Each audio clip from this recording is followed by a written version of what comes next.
Gage Vermar here, crushbackpain.com. Today we're going to talk about lower back stretches. I did a previous episode on back stretches, and you can find that on the Crush Back Pain YouTube channel. With that video, we talked about how oftentimes the lower back doesn't need to be stretched. The areas above and below the thoracic spine and the hips oftentimes need more mobility, so the lower back can act as a stable, rigid base to move off of. So we're not going to go too far into that today.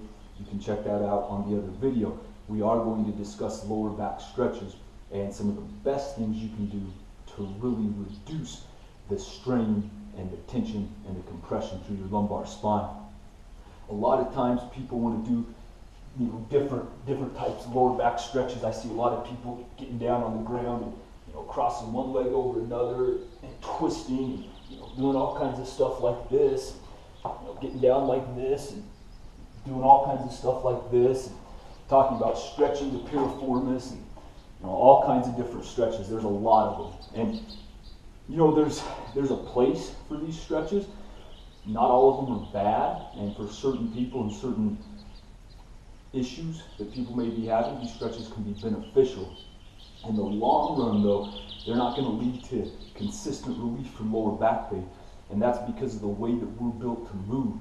So our backs do tighten up, and when they're tight, we say, hey, my back's tight, I need to stretch it out. So intuitively, it makes sense. The reason your back is tightening up, though, is because your body wants your back to be stable, so you can move through your hips, so you can move through your upper trunk and your shoulders. So your body's just trying to stabilize your lower back, so you have more mobility through your limbs. So while it feels good to stretch the spine, gives you a little bit of short-term relief, it's not the long-term solution. The long-term solution is better mobility through your hips, your mid-back, your upper back, and your shoulder girdle. That's going to reduce the stress, strain, compression through your lumbar spine and allow your lumbar spine to act as a rigid, solid base. So what we want to do is stretch the areas above and below the lower back. And I'm going to show you two great ways to do that today. You don't need any special equipment. You can incorporate these into your daily routine. Take you a couple minutes. I challenge you to start to use these types of stretches that I'm going to show you for your lower back, opposed to trying to directly stretch your lower back. And you will see a difference in your back symptoms within 1 week. I guarantee you. If you take those lower back stretches that stretch the spine directly, take those out, put these in, give it a week, and you'll notice a difference. And that's enough to stick with it. But just be consistent for a week. So this first one I'm going to show you is to loosen up your mid-back, your upper back. And you're going to get some movement through your lumbar spine. It's going to feel good, but it's not going to be a direct stretch. It's not going to load those lumbar tissues directly. It's going to loosen up your mid-back, which is really going to help reduce the strain through your lumbar spine. You can use a bench. I have a bench here. You can use a chair. You can use a couch, a bed, just whatever you have. So you don't have to have a bench, but I'm going to show you on this bench. You're just going to get down on your knees, and you're going to put your arms up on whatever it is you have, and you're just going to kind of get comfortable here and rock back. Your arms are out like this, and then you're going to take that area between your shoulder blades, your mid-back, and you're basically going to try to extend it. So you just kind of move down like this, and you're using your arms as a lever, and you just extend that lumbar spine. You want to keep your chin relatively tucked, and you just come down and just kind of extend that lumbar spine. You can just work it back and forth. To extend it, you just kind of rock back like this, and you will get some movement through your lumbar spine, and you're going to feel some stretching in your shoulders. That's fine. Sometimes people like to come up like this and really come down, and you'll get some good thoracic extension there too. That also stretches out your triceps a lot.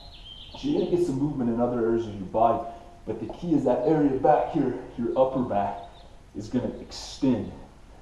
And you can get down in that position, and you can just work it, and And you can do 10 or 15 reps. When you get down in that extended position, you can hold it for 10-15 seconds. Just take your time and loosen up that mid back. After you do that, you're going to stand up, and this is called a cossack squat. This is a great way to really open up the hips.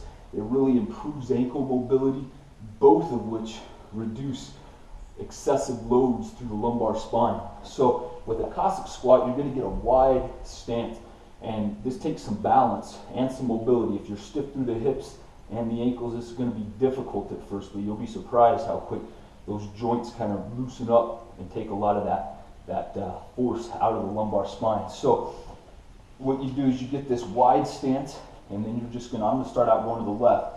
So I'm going to come over to the left. Whatever side you go to, you want that heel to stay down. So my left heel is going to stay down. You kind of come up and get that toe up on the other side. Now what people have a tendency to do is kind of bend down like this. I want you to keep your chest up. Think about keeping your spine lengthened and elongated. Keep that chest up. Get down in this position and just kind of ease into it. You're going to feel a big pull in your growing through your hips, your hamstring.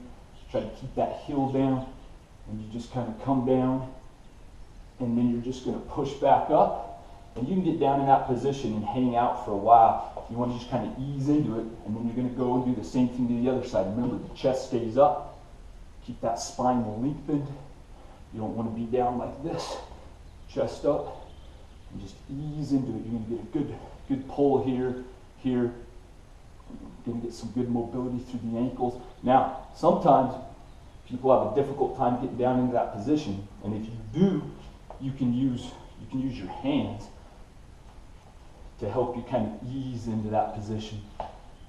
And then once you get down into it, then you can come up, get that chest up, lengthen the spine, and just kind of sit down into this position.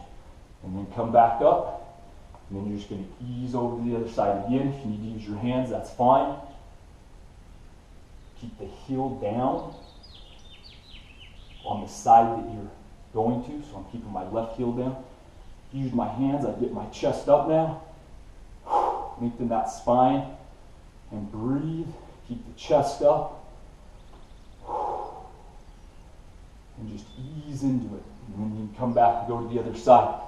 With the cossack squat, most people are going to have a hard time with it initially.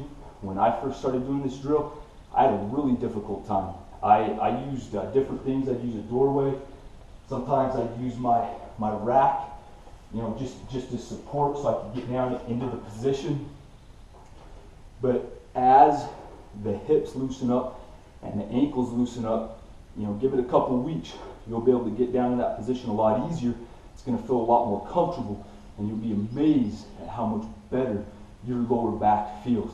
And with the cossack squat, I like to do about 20 total. So it's about 10 to each side, and I just take my time and ease down into that position. It's a really, really good way to mobilize the hips and the ankles and reduce a lot of force through the lumbar spine. So you've got the thoracic extension mobilization that we talked about first. You've got the cossack squat. Make those a habit every day.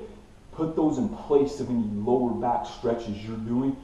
Give it 1 or 2 weeks, and you'll be amazed at how much better your lower back feels. If you need help building a strong, pain-free back, go over to crushbackpain.com. Check out some of the programs we have there. If you like this video, if it helps you, leave me a comment below, give me a thumbs up. Also, let me know what you want to know about the lower back, what questions you have, and I'll be sure to cover those here on the Crush Back Pain YouTube channel.